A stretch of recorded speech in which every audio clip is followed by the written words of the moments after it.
My husband's best friend bet him I'd cry when they served me divorce papers at Christmas dinner. Women are so predictable, he laughed. I signed immediately, then handed them a wrapped present. Their faces dropped when they opened it. Do you think she'll cry when she reads them? His best friend chuckled from the living room. They didn't realize I was in the hallway holding a tray of drinks, feet frozen, breath halted, pulse roaring in my ears. Brandon's voice followed, light and smug. She'll crumble. Women always do. That was 5 days before Christmas. Before we go deeper, thank you for being here. If you believe no woman should ever feel powerless in her own home, hit subscribe. It's free and helps us reach others who need strength, not silence. Now let's keep going. But this story didn't start there. Not really. The unraveling began long before they wagered on my tears. It started with laughter. Always laughter. You know I could leave you tomorrow, right? Brandon would joke at dinner parties, eyes twinkling with faux affection as he rubbed my shoulder. Everyone chuckled. So did I. But inside something shriveled, tightening like a knot behind my ribs. People didn't see the weight of those words, not how often they came or how easily. They didn't notice how I stopped wearing my red dress after he scoffed, trying too hard, aren't we? Or how I started checking his tone before I spoke in public, praying my sentence didn't shift into a monologue about my flaws. He never shouted. Never raised a hand. Brandon was smarter than that. His words were blades dipped in honey. Don't embarrass me in front of my boss. You know you're lucky I'm still here. I mean, come on, what else would you do without me? Each comment arrived with a grin, a chuckle, a clink of his whiskey glass. I'd smile back. I had learned to smile. At first I defended him to friends. He's just sarcastic, I told Jenny, my childhood best friend, after she caught one of his remarks at a barbecue. He doesn't mean it like that. She didn't look convinced. He doesn't have to mean it. You look like you're disappearing. Maybe I was. I stopped posting on social media. I started missing book club meetings. Calls from my sister went unanswered more often than not. My world became smaller, centered around Brandon's moods, his rhythms, his thresholds. He liked control. Subtle control. When my mother came to visit, he made sure to remind me how messy I'd left the kitchen. Loudly. When I forgot to pick up dry cleaning, he'd mutter under his breath, useless. Just loud enough for me to hear. Just soft enough to deny. Still, I convinced myself this was marriage. Maybe not a fairy tale, but stability. Longevity. At least he didn't cheat. At least he wasn't violent. At least. Then came the gala. We were 2 glasses of champagne into a company fundraiser when he turned to me, eyes glazed with alcohol and contempt. You're just like the rest of them, he muttered under his breath as the CEO walked by. Always wanting more. Always clinging. Needy. My mouth went dry. My face stiffened with the familiar flush of shame. I didn't ask what triggered it, I rarely did anymore. When we got home, he slammed the door and went straight for the liquor cabinet. I followed him with measured steps, poured him another drink and handed it to him with a smile I had practiced to perfection. You know, I said gently, maybe we should sign something. Just in case. You always joke about leaving. Why not make it official? He laughed. A deep, careless laugh. You really think I need a prenup to protect my fantasy football winnings? He scribbled his name on a napkin beside him. There. Go get it notarized if you're that scared. Then he passed out on the couch. He forgot about that napkin by morning. But I didn't. I had it notarized within 24 hours. Jenny helped. She didn't ask questions, just looked at me with quiet understanding and handed me a pen. I folded that document and slid it into a fireproof envelope. Stored it in the back of a filing cabinet beneath a folder labeled, Tax Receipts 2020. Then I emailed a scanned copy to a private email Jenny had set up for me years ago, just in case. That night I cooked dinner like normal. I asked Brandon about his day. I laughed at his impressions of his coworkers. I cleared the dishes and wiped down the counters while he scrolled on his phone. He didn't notice the way I had started looking at him. Not with fear, not with anger, but with calculation. Over the next few weeks, something shifted in me. Not visibly. Not dramatically. But I started keeping a journal. Not the pretty kind with quotes on the cover, but a plain spiral notebook I tucked beneath my side of the mattress. In it I logged his comments. His moods. The date he came home at 1:15 a.m. reeking of perfume and tequila. I wasn't planning anything yet. Not consciously. But that night at his company's New Year kickoff party, when he told a crowd of new hires, "My wife's hobby is overspending," I didn't cry. I excused myself to the restroom, looked at my reflection and thought, he thinks I'm soft. Breakable. He wasn't wrong. I had been. But I was learning. A few months later, while folding laundry, I found a receipt in his jeans. 2 wine glasses, an expensive hotel room, and strawberries from room service. Dated Valentine's Day. We'd spent it apart. He'd claimed he was out of town for work. I didn't confront him. I scanned it, stored it, locked it. It became a quiet pattern. A private ritual. Evidence, not emotions.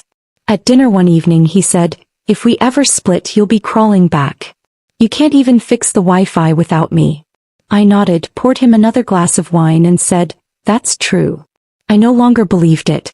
There's a particular kind of silence that grows in households like ours. It's not peaceful.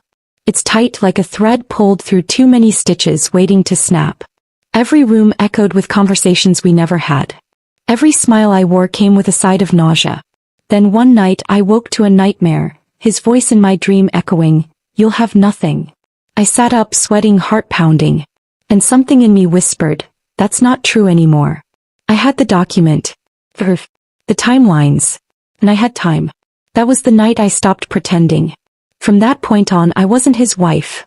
I was his shadow. Polite. Polished. Watching. Preparing. The joke he thought was harmless, the napkin he thought was a drunken whim. That was my foundation. I didn't know when. I didn't know how. But I knew one day he'd reach for the same old power play. And I'd be ready. I stood in Jenny's office, the fluorescent light buzzing faintly above us, illuminating the sharp edges of a truth I wasn't ready to speak aloud. She stared at the document I handed her, the one Brandon drunkenly signed without reading, without knowing. "Did he do this willingly?" she asked, eyebrows raised. I nodded, silent. Jenny leaned back in her chair, the leather groaning under her, then slid on her glasses and began to read. After a few long minutes, she looked up with something between pity and admiration dancing in her eyes. "It's elegant," she said, tapping the paper gently. "He gave you the knife. You're just deciding when to use it." I sat across from her, my fingers interlaced tightly in my lap. "I don't want revenge. I just want to feel safe." "You will," she said. "But let's reinforce this. Make sure it'll hold if he files first." And we did.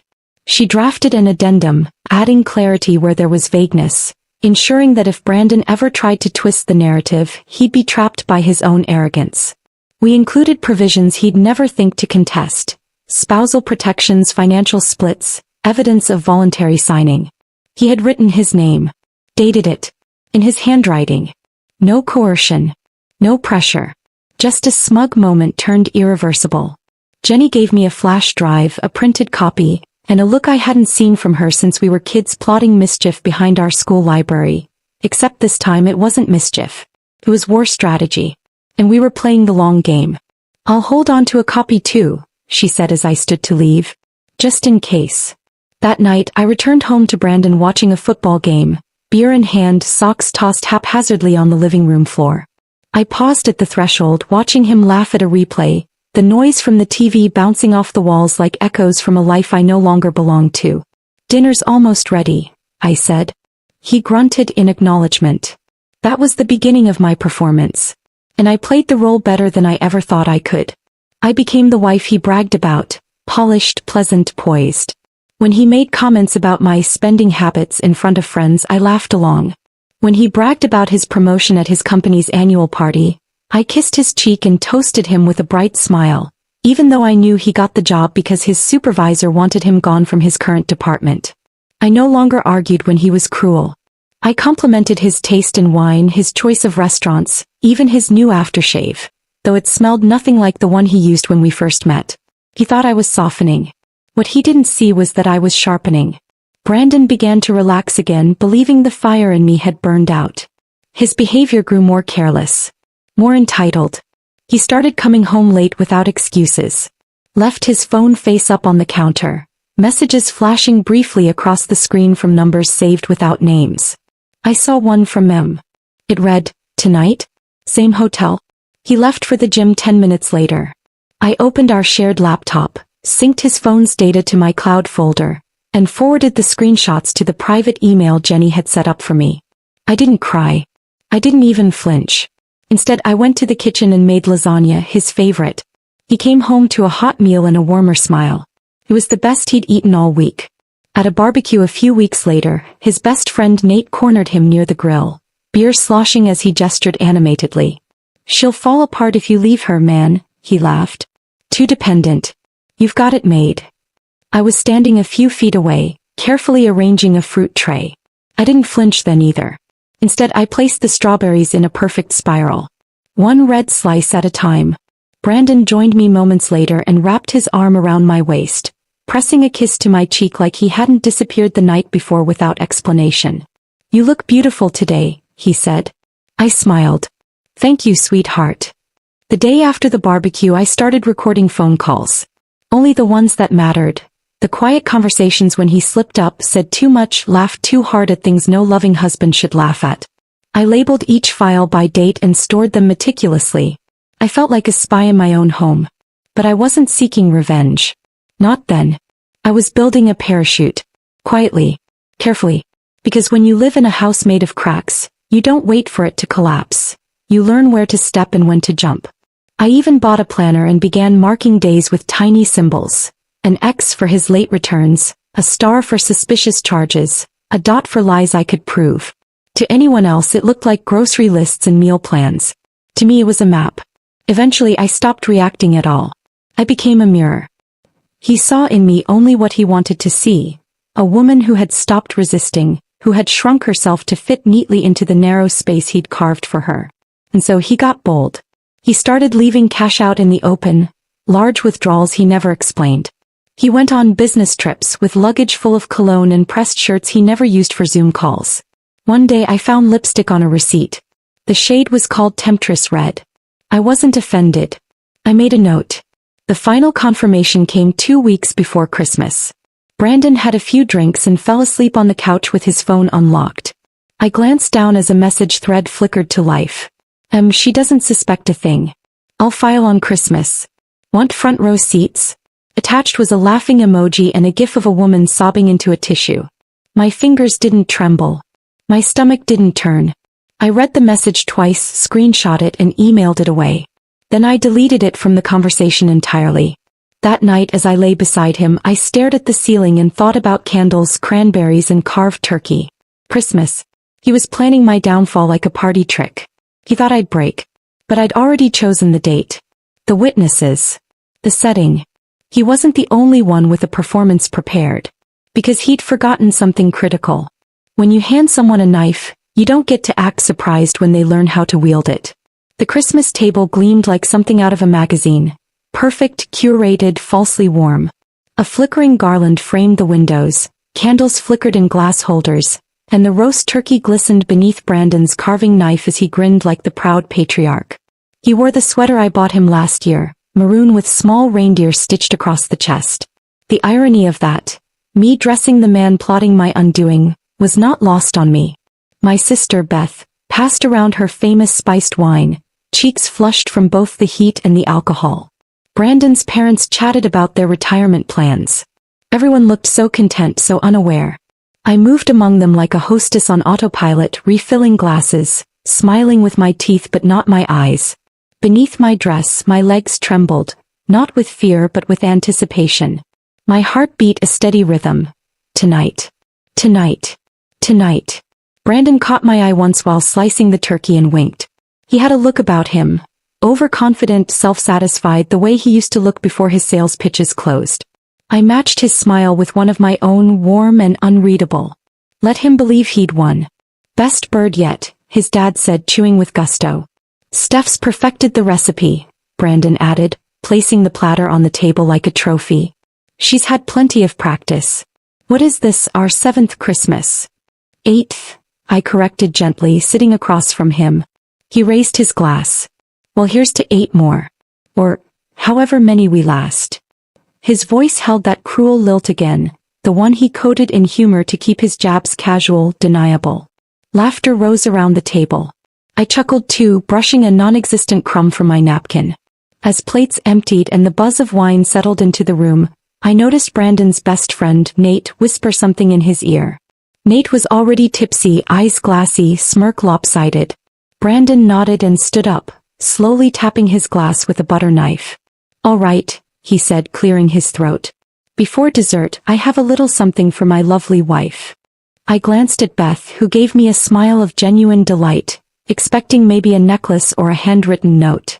Brandon reached into his blazer, pulled out an envelope and walked over with the smugness of a man who believed he was delivering a grand finale. "Merry Christmas, babe," he said, placing it in front of me. A quiet chuckle escaped Nate. No one else laughed. The envelope was out of place, plain white, no bow, no card. I looked at it for a moment before opening it calmly. The table hushed. My eyes scanned the first line. Petition for dissolution of marriage. Already signed. Already filed. He had even highlighted a section at the bottom like a schoolboy showing off his work. I looked up. His smile was wide. Expectant. So I smiled back. "Thank you," I said softly, almost sweetly. Pause. A flicker of confusion passed across his face. Nate shifted uncomfortably beside him. I reached into my clutch and pulled out a sleek silver pen. Clicked it. Signed the papers in one elegant stroke. Dated it. Capped the pen and handed them back. Done. I could feel Beth stare on me wide-eyed. Brandon blinked, caught off guard. "That's it?" he asked, voice too casual. "That's it," I echoed, sliding the envelope back toward him. Then, without missing a beat, I reached under the table and lifted a gold-wrapped box, placing it right between his plate and his ego. "What's this?" he asked. "Your real gift," I said. He hesitated, then tore at the wrapping, revealing a leather folder. He opened it, and the moment he read the first line, the color drained from his face. His lips moved silently for a moment, reading. Rereading. Dated. Notarized. Ironclad. The prenup he had laughed through. Signed with the same hand now clutching the edge of the table. "What is this?" Nate asked, leaning in. Brandon didn't answer. So I did. "It's the agreement Brandon signed nearly a year ago. It's been updated, reinforced, and filed." "But I filed first," Brandon said, as if that nullified reality. "Which makes it legally binding under your terms," I replied with a calm smile. "Every asset. Every clause. You gave it to me." Nate's mouth parted slightly. "Holy. You okay, man?" Beth's husband asked from across the table. Brandon didn't respond. His eyes were still glued to the document. The same eyes that once scanned spreadsheets and contracts for inconsistencies missed this one glaring clause in his own life. And then I reached into my purse again. "One last thing," I said. I placed a small square envelope on the table, thinner than the first. He stared at it as if it might explode. He opened it slowly, brows furrowed. Inside was a sonogram photo. Brandon looked at it, then at me. "I'm pregnant," I said, my voice even. 8 weeks today." His expression cracked just slightly. His eyes darted around the table. For a fleeting moment he smiled, almost involuntarily. But that smile withered the moment his brain caught up to his ego. Prenup. Pregnancy. Assets. Custody. The room felt like it was tilting. The weight of everything he thought he controlled now pressing down like a slab of stone. "You planned this," he said finally, voice barely above a whisper. I met his eyes, steady and cold. "You bet I'd cry." "You laughed. Called me predictable." "So no, Brandon, I planned nothing. I prepared." The silence was thick, dense with the kind of realization that doesn't crash but creeps. I took a sip of my wine. The sweetness of cinnamon clung to my lips. Brandon's mother pushed her chair back slightly, her face ashen. Beth gently reached for my hand beneath the table, her thumb brushing against mine in quiet solidarity. Nate tried to speak but ended up shaking his head and looking away.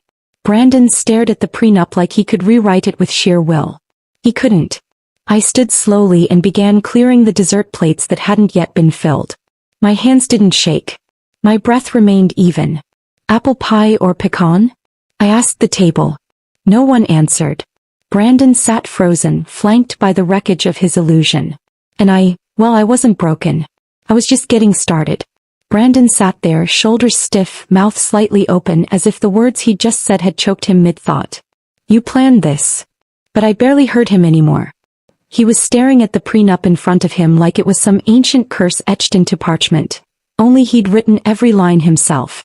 The room was painfully quiet except for the subtle crackle of the fireplace behind him and the slow clink of a spoon from the kitchen.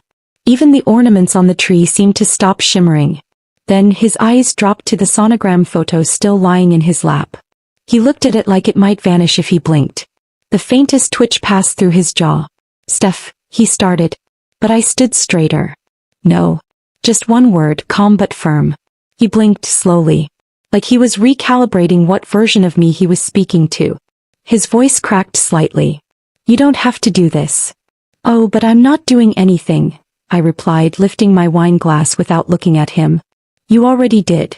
To my right, his mother sat hunched forward, lips pressed into a tight line, the pearls around her neck trembling slightly with every shallow breath. His father had removed his glasses and was cleaning them with the edge of his napkin, though they weren't smudged. Beth's husband reached for more wine and thought better of it. Nate, still seated uncomfortably at the end of the table, scratched the back of his neck, the weight of his own smugness now collapsing onto him like a broken roof. My cousin Rachel stared at me from across the table wide-eyed, her spoon hovering halfway between her mouth and her bowl of untouched sweet potatoes. I scanned their faces slowly, taking in every expression. Disbelief, shame, confusion, awe. It was better than any monologue. Their silence was the standing ovation I never needed to ask for. Brandon leaned back in his chair, running a hand through his hair. It was something he did when he realized he'd lost control. I'd seen it before, during arguments with his boss, while trying to talk his way out of a late credit card payment, or when a deal fell through and there was no one left to blame. He looked around as if someone might save him. I didn't. "You thought I'd beg," I said quietly. My voice didn't waver. My hands didn't tremble. "You thought I'd fall apart. You were half right." He looked at me again, eyes narrowed. I continued. "Until today." He swallowed. Loudly. That was the moment I saw fear slip in. Not the theatrical kind, no shouting, no tantrum. Just a flicker. A sliver of something real in a man who'd always seen consequences as optional. Brandon opened his mouth again, but before he could speak, his phone buzzed against the polished wood of the table. He glanced at it. Another buzz. Then a third. He picked it up slowly, unlocking it with a shaky thumb. And there was the email from Jenny. Subject line: prenup confirmation, legally binding. I watched his face twist in slow, quiet horror as he read the words. Each sentence tore a layer off his bravado. His thumb scrolled quickly. His lips parted. His skin paled. He reached the bottom, where Jenny had signed it with the firm's letterhead and her usual touch of elegance. She had even attached backup copies with metadata timestamps and everything. Ironclad. "Tell her it doesn't count," he muttered, gripping the phone like it might change. Another buzz. This time it was from his father's email app. The subject line read, "Forwarded, signed prenup, dated documents, FYI." The man he once referred to as a legal dinosaur had just received proof that his golden boy had handed over everything on a silver platter. Brandon lowered the phone like it had burned him. I turned toward Beth, who had been quietly watching everything unfold. "I could go for something sweet now," I said softly, my voice almost cheerful. "Can you pass the pie?" "Which one?" she asked, recovering quickly. "Apple. And whipped cream, please." As she began slicing into the pie, I stepped away from the table, moved to the buffet counter and retrieved a clean plate. Brandon's eyes followed me, still wide, still trying to catch up. I returned to the table and sat beside my sister, placing the pie gently in front of me. From my seat I turned to him one final time that night. "I'll have the locks changed tomorrow," I said simply. He looked like he'd been struck. Then I picked up my fork, took a bite of pie and smiled, not to provoke him, not to perform. Just because the cinnamon was warm, the crust buttery, and the taste reminded me of something I'd forgotten long ago. "Peace." Brandon pushed his chair back, the legs scraping across the hardwood. "You think you've won," he said. I didn't respond. He didn't deserve a reply. He stormed out of the room, leaving the prenup, the sonogram, and the remains of his pride on the dining table. For a few seconds no one spoke. Then Beth exhaled sharply beside me. "I always hated that sweater," she muttered. Laughter flickered through the room, soft, unsure at first, then growing. Rachel laughed nervously. Even Brandon's mother chuckled faintly, covering her mouth with a napkin, though she quickly looked away. I took another bite of pie and leaned into Beth. "Merry Christmas," I whispered. She rested her head briefly against my shoulder. There were no fireworks. No shouting. No overturned chairs or broken dishes. Just a quiet unraveling of power, measured in glances and documents, and a single slice of dessert. The room shifted that night. Not because I changed the dynamic, but because I reclaimed it. Beth stayed the night. After Brandon slammed the door behind him, she just looked at me and said, "You're not waking up alone tomorrow." She didn't have to say more. We slept in the guest room, me curled on my side, one hand resting on the gentle rise of my belly. Her hand brushed mine briefly in the dark, wordless and warm. I hadn't realized how tightly I'd been holding my breath for the past few years until that night. When I finally exhaled, it felt like someone else's breath, someone I didn't recognize. By morning, Brandon was gone. No note. No call. Just silence. I came downstairs and found the coffee pot cold, the front door locked from the inside, and his keys missing from the hook. I made myself breakfast for the first time in weeks without having to second-guess the clink of my fork or the sound of the toaster popping. By 9 a.m. I had the locksmith on the phone. "Emergency or standard change?" "Standard," I said, then paused. "But make it fast." He came that afternoon. A quiet man with kind eyes who didn't ask questions when I handed him Brandon's old keys and said, "Make sure none of these work anymore." When he left, I stood in the foyer with a new key in my hand and realized this was the first thing I'd owned alone in years. Not the house itself, not yet, but the feeling. The certainty. That evening I moved into the master bedroom.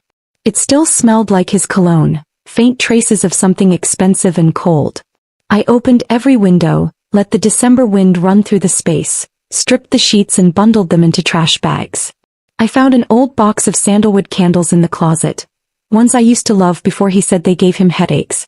I lit 3, set them on the dresser and watched the light shift across the walls like they were dancing just for me. The next day his mail started arriving with red stamps across the envelopes. Final notice, past due, immediate action required. I stacked them neatly on a side table near the door. I didn't forward a single one. Jenny called that evening, her voice practically bubbling. "You won't believe this," she said. "Actually you will. Brandon's lawyer called this morning. His face must have been priceless when he realized what you've been sitting on." I smiled into the phone, curling into my blanket. "Is it official?" "He lost 70% overnight," she replied. "And with a baby on the way," she paused for dramatic effect, "he's going to be cutting a check so big he'll need a payment plan." My smile widened, not for the money, not even close, but because I could finally sit in my own living room without bracing myself for war. "I'm proud of you," Jenny added softly. That nearly broke me. "Thanks," I whispered, "for staying when I didn't even know I needed someone. You've always been strong, Steph. You just finally let yourself believe it."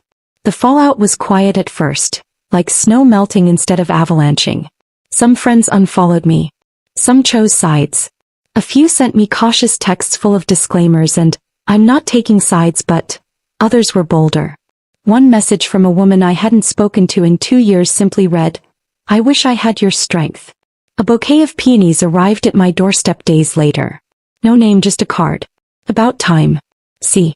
Brandon's assistant. Claire. I smiled and placed the flowers on the mantel. Of course she knew. It was only a matter of time before word spread at his office. The man who had once made jokes about training wives like interns suddenly lost his audience. His best friend Nate stopped laughing in meetings. The comments stopped. The swagger. Apparently his team noticed he'd been leaving early, muttering under his breath, ignoring deadlines. I overheard Beth's husband on the phone with someone later that week. "Nah man. He's been off. Like, haunted." Haunted. Good. The man who once said I'd be nothing without him now walked alone at lunch, forgotten in a world that once cheered for his cruelty. Me. I started buying lavender soap again. I painted the nursery soft sage green, a color he once called pointless. I hung tiny string lights around the window and placed a stuffed giraffe in the corner. I started lighting candles after dinner and drinking herbal tea in the sunroom, barefoot, unbothered. One evening I caught myself humming while folding laundry, something I hadn't done since my second anniversary. I bought new bedsheets, white with tiny gold stars, and slept diagonally across the mattress because I could. One afternoon I passed Brandon on the street. He was coming out of a bank, talking into his phone, looking irritated. He didn't notice me. Or maybe he did but didn't know what to say. I kept walking. Later Jenny sent me a screenshot. Brandon's firm had removed his name from the quarterly newsletter. I replied with a single thumbs up emoji. Then I made tea and watched the wind dance through the curtains. It wasn't about revenge anymore. Not really. It was about small things. Freedom. Peace. A slow, steady rebuild of a life that belonged to me. And the quiet realization that the woman he tried to break was now the one who had rebuilt everything without him. The first time I felt her kick, I was standing barefoot in the kitchen, humming along to an old Nina Simone record while slicing peaches for a pie. It was so soft at first I thought I imagined it. A flutter like a wing brushing the inside of my belly. Then it came again. I dropped the knife. Both hands flew to my stomach and I stood there, stunned and smiling, tears catching me off guard. It wasn't just a kick. It was a reminder. A rhythm. A message. You're not alone. He was real. Growing. Strong. And so was I. That night I wrote in my journal for the first time in weeks. I kept the entry short but deliberate. This baby will never hear yelling through a door. Never feel like they're walking on glass. Never confuse fear for love. I underlined the last line twice. My world had gotten smaller, but warmer. Softer in all the right places. My cousin Elena moved into the guest room during my second trimester. She arrived with 2 suitcases and a basket of homemade lavender muffins, wearing her usual oversized hoodie and the same gold hoops she'd worn since college. "I'm not letting you do this alone," she said. "And anyway, you need someone to stop you from eating pickles and ice cream together." We fell into a rhythm almost immediately. She worked remotely from the kitchen table, wore fuzzy socks in July, and didn't ask about Brandon unless I brought him up, which I rarely did. That part of the story was no longer worth repeating. Jenny dropped by every few days with groceries and warm casseroles and baby name books with silly post-it notes inside. Page 37. Do not name her Tiffany. Not because it's a bad name, she explained once, laughing over tea. Just because I had a Tiffany in middle school who cut my hair with safety scissors during art class. We laughed more in those months than I had in years. We didn't talk about court filings or lawyers or any of the old wounds Brandon left behind. We talked about recipes, crib colors, what kind of stroller folded easiest, and whether her ex was secretly stalking her Pinterest boards. It was the first time in a long time that silence wasn't something I feared, but something I shared. The baby's room took shape slowly. I painted the walls soft yellow and filled it with thrifted furniture I refinished myself, one coat of warm paint at a time. A rocking chair arrived in a giant box, and Elena spent 3 hours trying to assemble it before throwing down the instructions and declaring, "This is your villain origin story." We laughed until our faces hurt. One quiet Sunday I pulled a box from the back of the hallway closet. I knew what it was the moment I touched it. The slight crackle of the satin ribbon, the faint scent of cedar clinging to the edges. Our wedding photos. I sat on the living room floor and opened the lid. There we were, frozen smiles and vows wrapped in white lace. His hands around my waist. My eyes full of dreams that had since burned to ash. I didn't cry. I didn't even flinch. I slid each photo into a separate envelope and labeled the box, "To release." Then I drove to the donation center, handed it over without ceremony and walked away lighter. I stopped at a bookstore on the way home. Bought a blank journal with a leather cover and thick ivory pages. That night I titled the first page, "Plans That Are Only Mine." I wrote in it every evening. Some entries were long. Some just a single word. But every one of them belonged to me. By the time Christmas came around again, the air inside the house smelled like cinnamon and pine instead of tension. The dining table was smaller, cozier. No theatrical centerpieces.